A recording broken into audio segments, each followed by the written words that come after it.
আসসালামু আলাইকুম। Hello dear viewers and all of my subscribers. স্বাগতম জানাচ্ছি সিমেন্স লজিক ল্যাবের পক্ষ থেকে। আমি মাকসুদুল ইসলাম মুরাদ।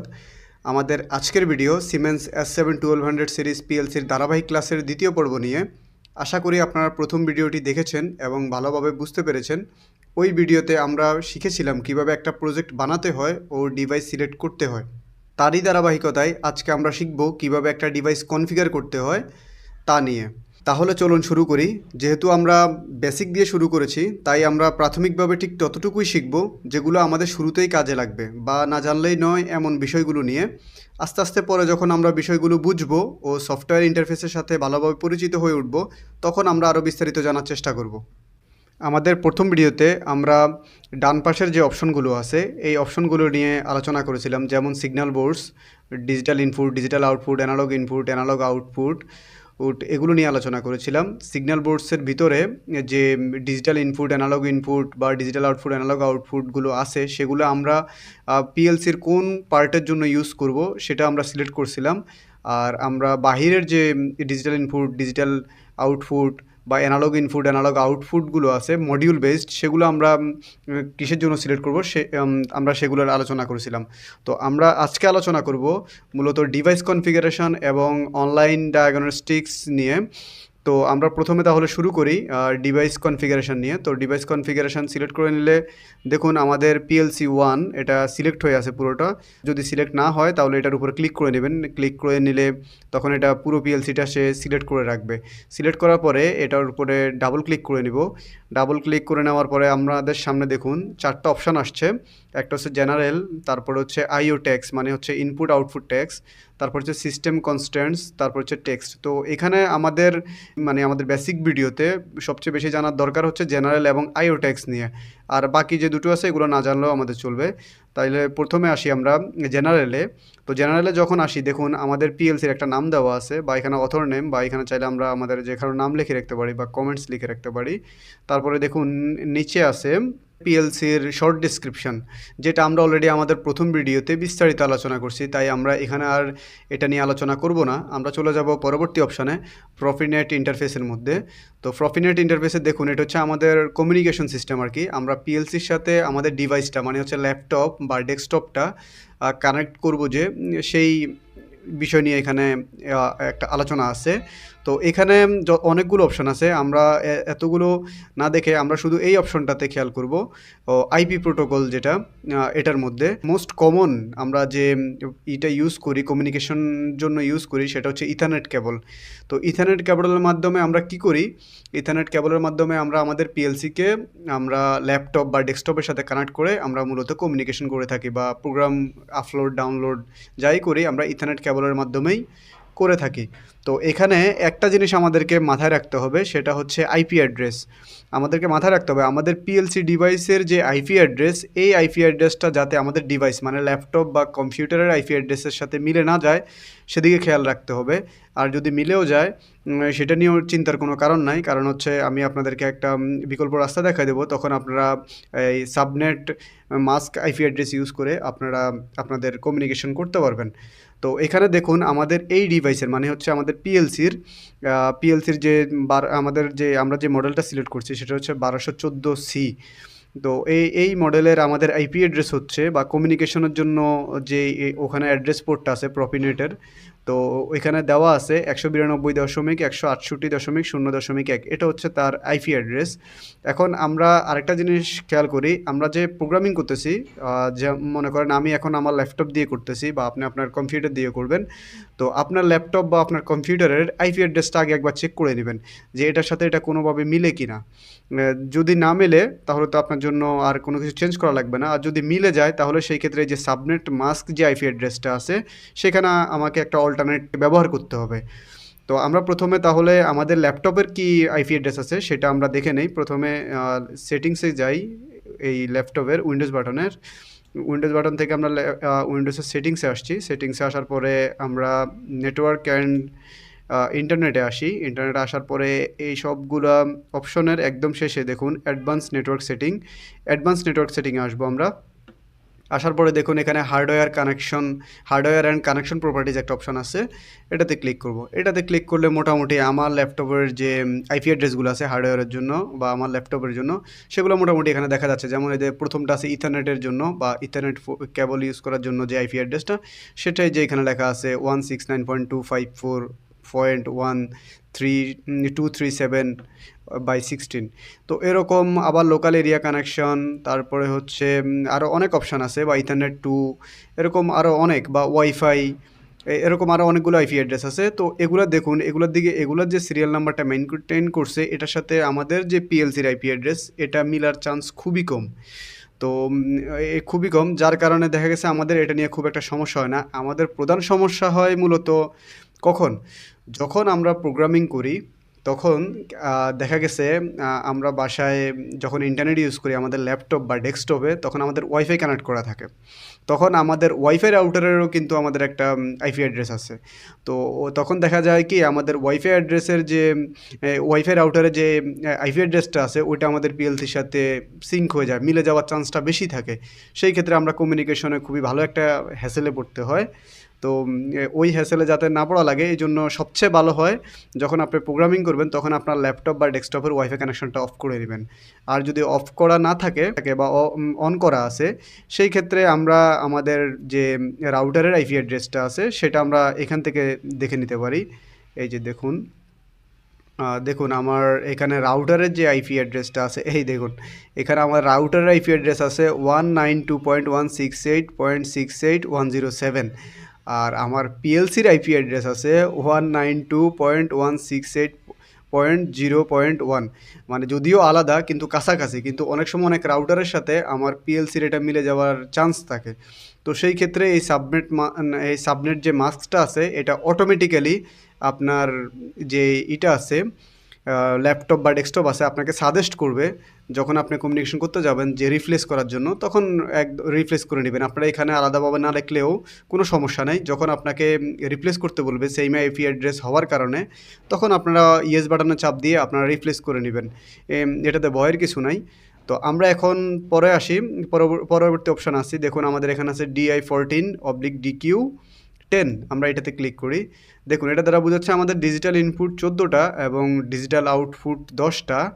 তো ডিজিটাল ইনপুটে যখন আমরা এখানে ক্লিক করব, দেখুন আমাদের এখানে ডিজিটাল ইনপুটও দেখাচ্ছে, আবার ডিজিটাল আউটপুটও দেখাচ্ছে, বা এগুলোর ইনপুট আউটপুট যে অ্যাড্রেস, ওই অ্যাড্রেসগুলো দেখাচ্ছে। তো প্রথমে দেখুন ডিজিটাল ইনপুটে আসলে আমাদের দেখুন চ্যানেল 0 থেকে চ্যানেল 13 পর্যন্ত আছে, মানে হচ্ছে আমার 14টা ইনপুট আছে।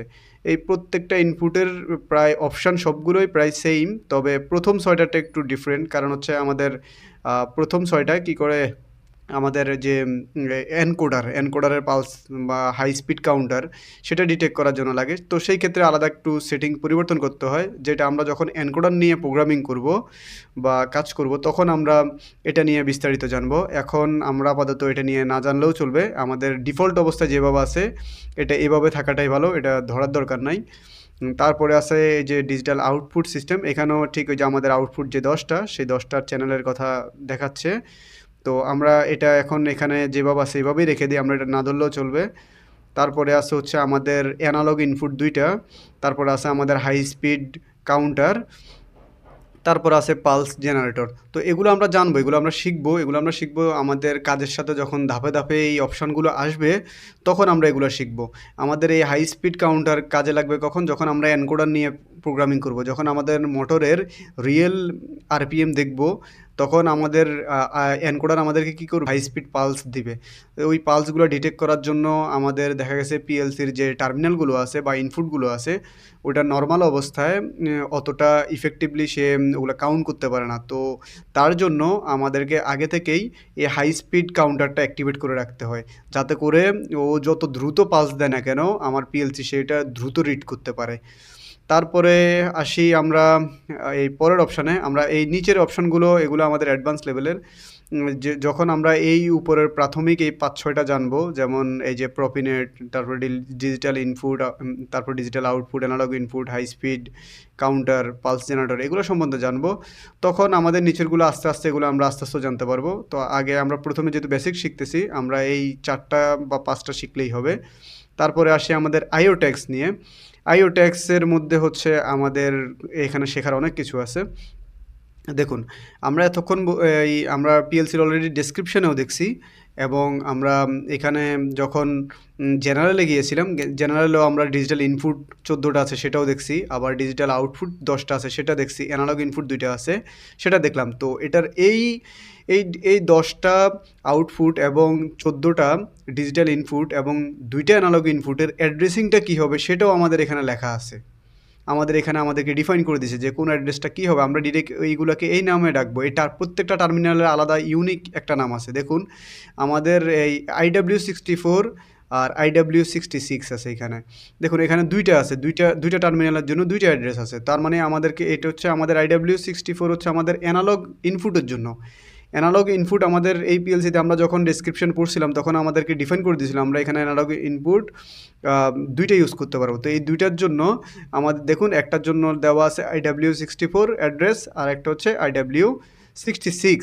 আমরা যখন অ্যাড্রেসিং করব বা আমরা যখন প্রোগ্রাম করব তখন আমরা এই টার্মিনাল দুইটাকে এই নামে ডাকবো, IW64 ও IW66।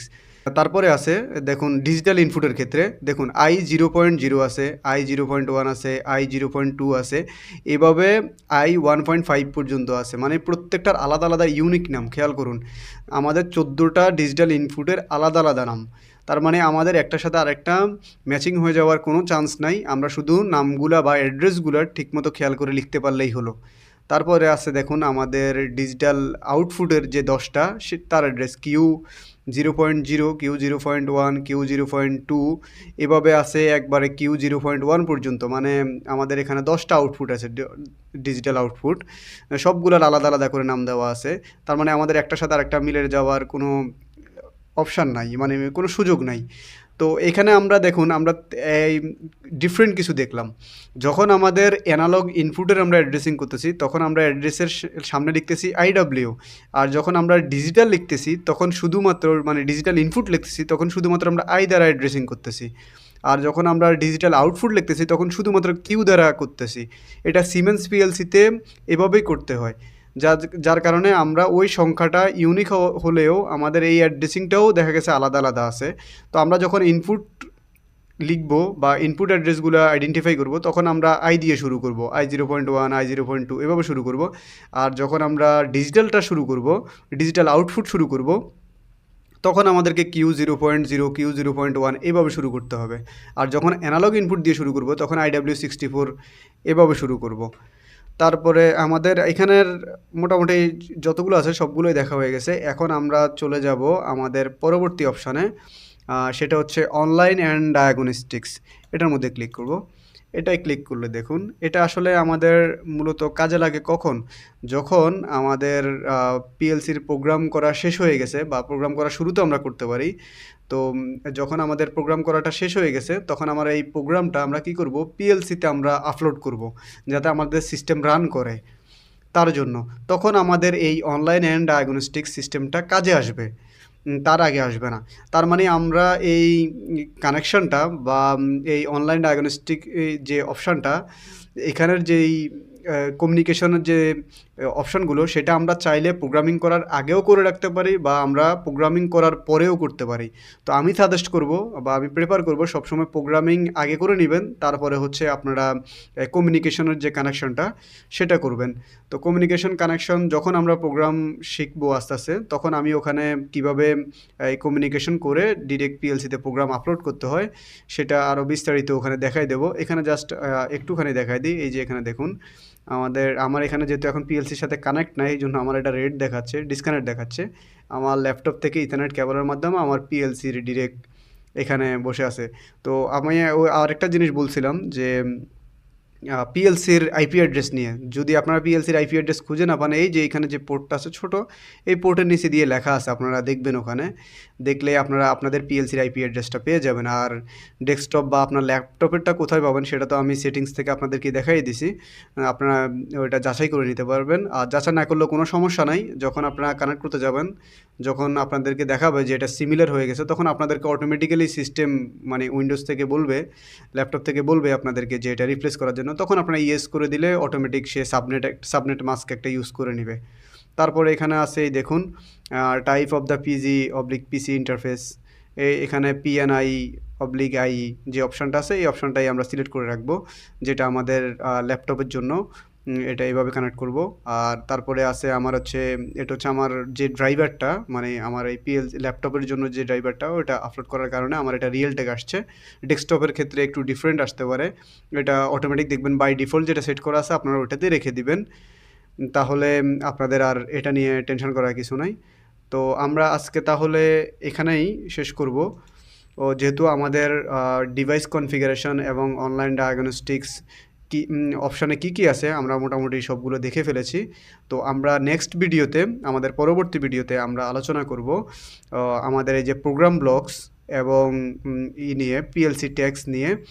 এই দুটো জিনিস আমাদের যখন, এই দুটো জিনিস আমাদের সবচেয়ে বেশি ব্যবহার হবে, সবচেয়ে বেশি। তাহলে মানে বুঝতে পারতেছেন আমাদের পরবর্তী ভিডিও কতটা গুরুত্বপূর্ণ। কারণ হচ্ছে আমরা এই প্রোগ্রাম ব্লকসের মাধ্যমেই মূলত কিন্তু আমরা প্রোগ্রাম করব। তো আমাদেরকে তার মানে আমাদের এই পরবর্তী ভিডিওতে আমরা অবশ্যই ভালোভাবে মনোযোগ দিয়ে এটা বোঝার চেষ্টা করতে হবে। আর পিএলসি ট্যাক্স এটাও খেয়াল করতে হবে যাতে আমরা শিখতে পারি। আর বাকি যে অন্যান্য অপশান আছে, টেকনোলজি অবজেক্টস, এক্সটার্নাল সোর্সেস, এগুলো আমরা আপাতত না জানলেই চলবে। আমরা বেসিক লেভেলে যেহেতু শিখতেছি, তাহলে আমাদেরকে প্রথমে এই অপশানগুলোতে খেয়াল রাখতে হবে। শুধুমাত্র device configuration, online and diagnostics, program blocks এবং টেকনোলজি অবজেক্টস, সরি এটা লাগবে না টেকনোলজি অবজেক্টস, শুধুমাত্র এখান থেকে পিএলসি ট্যাক্স এই অপশানটা লাগবে। এই 3-4টা অপশান আমরা শুরুতে আমাদের একদম প্রাথমিক লেভেলে এটা আমরা জানবো। তো আজকে তাহলে এখানেই ভিডিওটা শেষ করছি। শেষ করার আগে আপনাদের উদ্দেশ্যে কিছু কথা বলতে চাই। যদি আপনারা আমার এই ভিডিও থেকে যদি আপনাদের কোনো প্রশ্ন থাকে, তাহলে আমাকে অবশ্যই কমেন্ট করে জানাবেন। আমি চেষ্টা করব আমার জানার মধ্যে যতটুকু আছে উত্তর দেওয়ার জন্য। আর যদি আপনাদের ভিডিওটা ভালো লেগে থাকে, তাহলে অবশ্যই লাইক করবেন ভিডিওটা এবং সাবস্ক্রাইব করে আমার চ্যানেলের পাশে থাকবেন। তাহলে আমার পরবর্তী ভিডিও দেখার আমন্ত্রণ জানিয়ে আজকের মতো এখানেই শেষ করছি। ততদিন পর্যন্ত ভালো থাকুন, সুস্থ থাকুন। আসসালামু আলাইকুম।